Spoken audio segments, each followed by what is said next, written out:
First of all, I would like to thank Upward for a very nice introduction.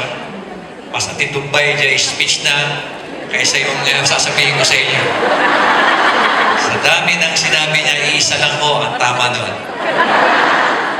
Na mas makapal yung buhok niya. But anyway, I was looking at the poster here. It says, "My teacher, my hero." And that's precisely what this day is all about. It's all about our teachers who continue to mold our students, our pupils, so that they will be future leaders of this country, not only of the city, but of this country. And I like the idea that you are mentioning here, handa sa makabagong pagbabago. You know, pagbabago is one of the most abused word during election. Lahat gustong pagbabago, pero pag nag-take over na, nabago na rin ang kanilang mindset.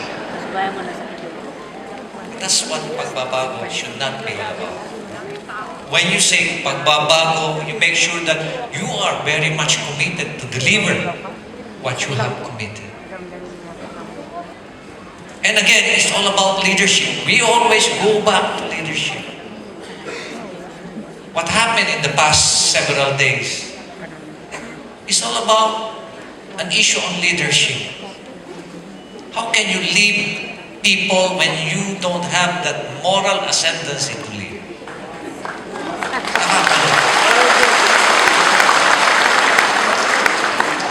That's probably the reason why until now, I'm sorry if I have to deviate, but until now, we have this drug problem, despite the fact that we have a very sincere president who's really an real anti-drug crusader. And it impacts everyone. It impacts our youth.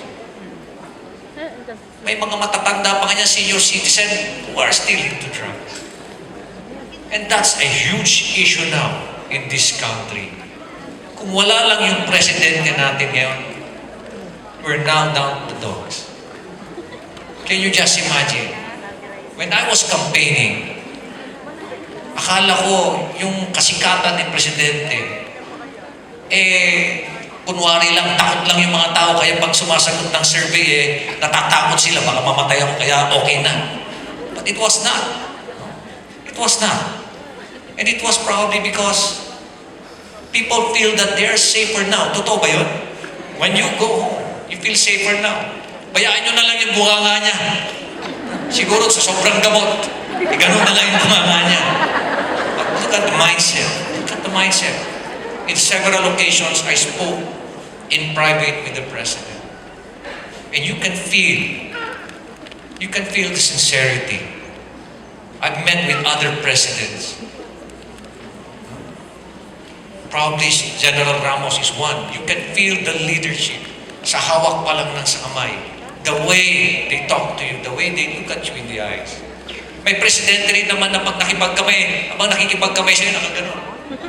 At yung dulo lang na kamay mo, ang hawakan niya. Meron din presidente na pag nakipagkamay, malamya, walang lakas. And you can feel that when he talks to you, there's no eye contact. But this guy, you can feel. And it's all about leadership. I always go back to leadership. Let me read a quotation from General Douglas MacArthur when he said, "A true leader has the confidence to stand alone, the courage to make tough decisions, and the compassion to listen to the needs of others. He does not set out to be a leader, but becomes one by the quality of his actions and the integrity of his intent." When I met with General Aquino 2 weeks ago, Sabi niya sa akin, Sir, nung nilabas ko yung recycling ng drugs, bigla na lang sir, pinag-aatake. Akala ko sir, mag-isa ko na lang sa mundo. Nagsabi ako ng totoo sir, bakit ako na ngayon ng kalaban? Bakit ako pa may na masama? Para ako pa may ketong ngayon. Mabuti na lang sir, dumating ka. Sabi niya. Ngayon sir, dalawa na sir tayo na magkasama ngayon. Lalaban sir tayo ngayon, sabi niya sa akin. Pero nung second na hearing, biglang lumambot ng konti. But you should understand the reason why. You should not take it against him. But one thing that I told him, sabi ko sa kanya, alam mo Aaron, whatever happens, kahit ano pa, hindi kita iiwanan. Itatayo ko yung buhay ko, hindi kita itaiwanan. I remember the time when I was in a deep hole in my career. I fought for what is right in 2006. I saw I need to fight for what is right. I saw a government that is just so corrupt,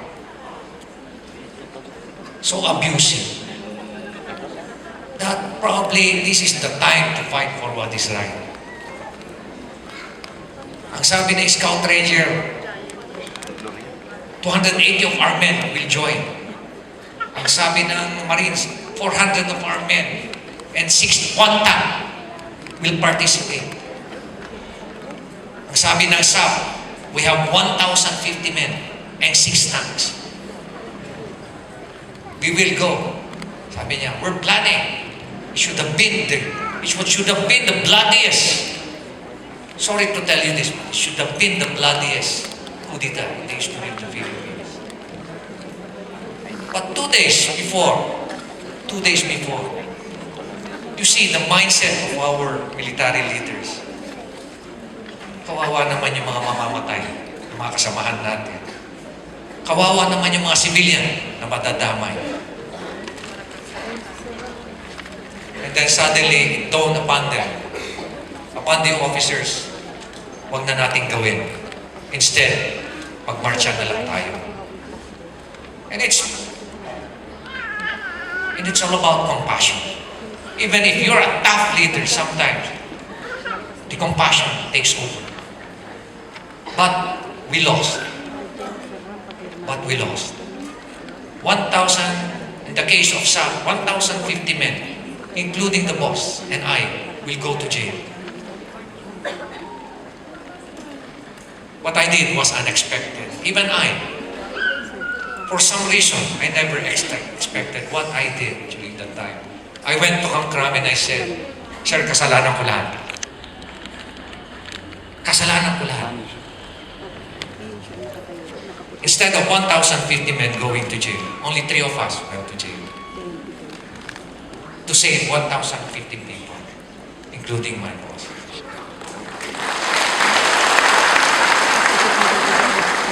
When I was campaigning, I never asked people to vote for me. Probably I met some of you during my campaign trail. If you remember, I never, not even once, asked people to vote for me.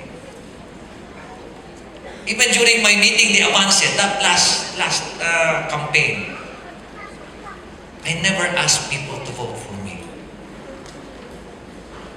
But I asked them not only to vote someone who will become the mayor of the city of Baguio.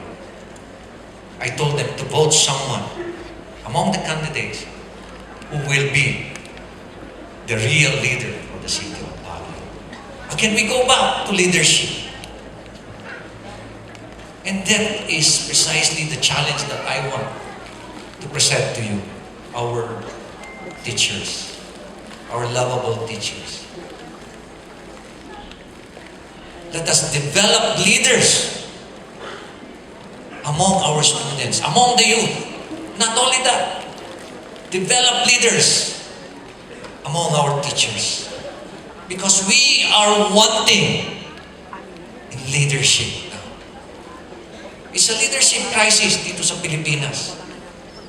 Look at what is happening in the Philippine National Police. Let me just read a message from one officer yesterday.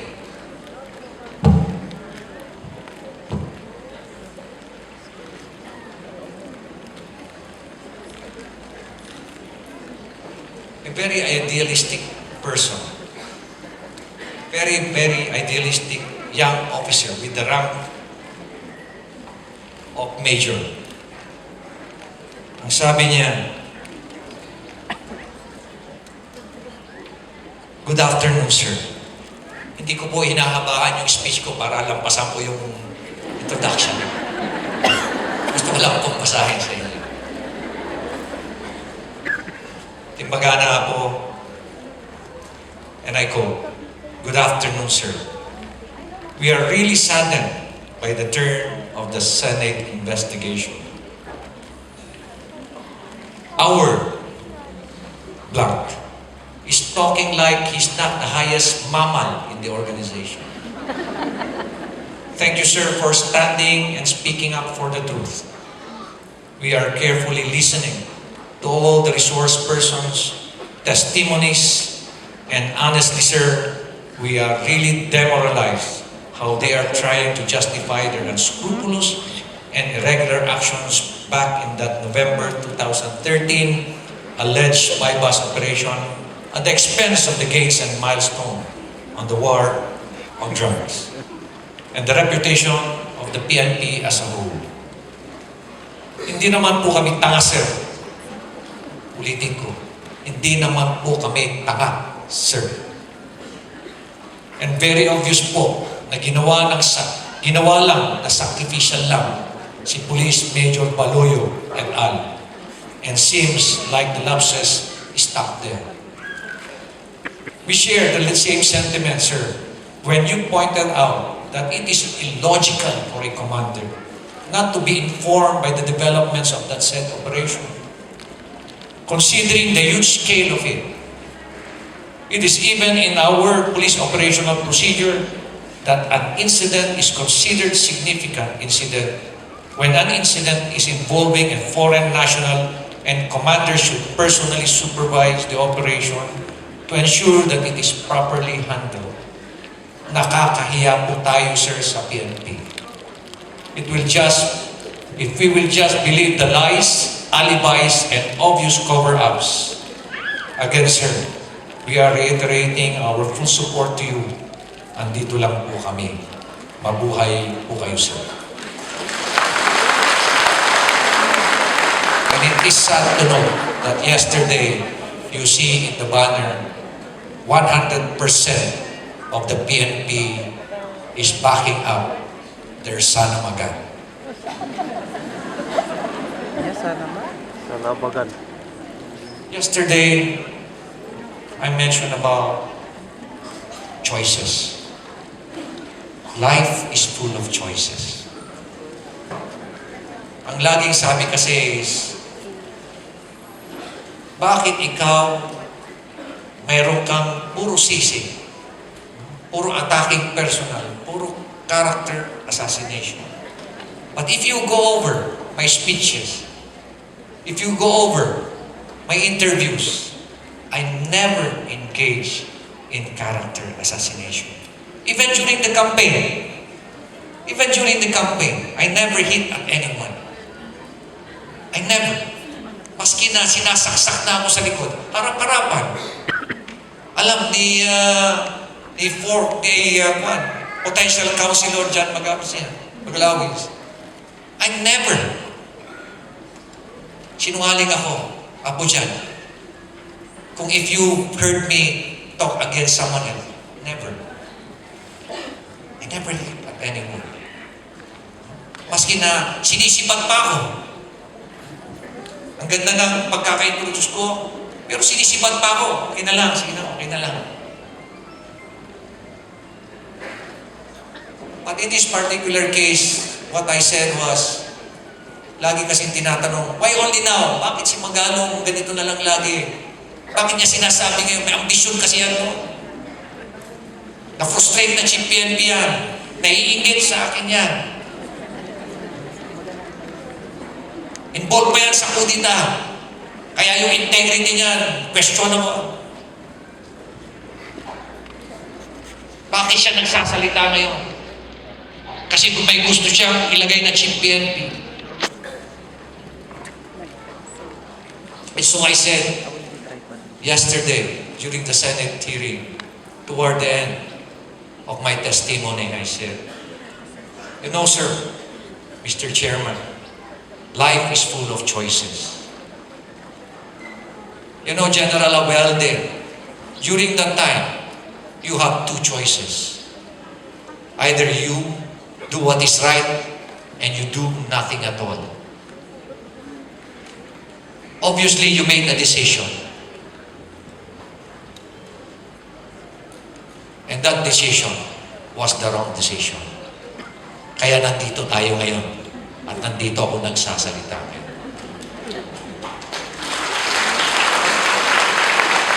Again, let's go back to leadership. Let's go back to leadership. If only our youth now will always be thinking about leaders. Can you imagine a country full of a mindset, full of youth with a mindset on leadership? How beautiful this country is. If our youth in the city of Baguio have that mindset, leadership mindset, can you just imagine the state of our city? I remember the words of President Netanyahu of Israel. When he said, 60 years ago, we were insignificant. We were nobody. We don't have an economy. We have unskilled workers. We were afraid. We were only 650. 80% of our land is desert. We only have one industry, arms manufacturing. But look at Israel now. Very tiny nation, but very strong nation. And the reason for that, it boils down to leadership. We're better off. In Baguio City, we're better off than Israel 60 years ago. Believe me. With all these issues now that we're facing, we can do it. We can do it. Because I see in all of us a lot of leaders that will bring the change that we are looking for. So to you all leaders who are here today, mabuhay po kayo.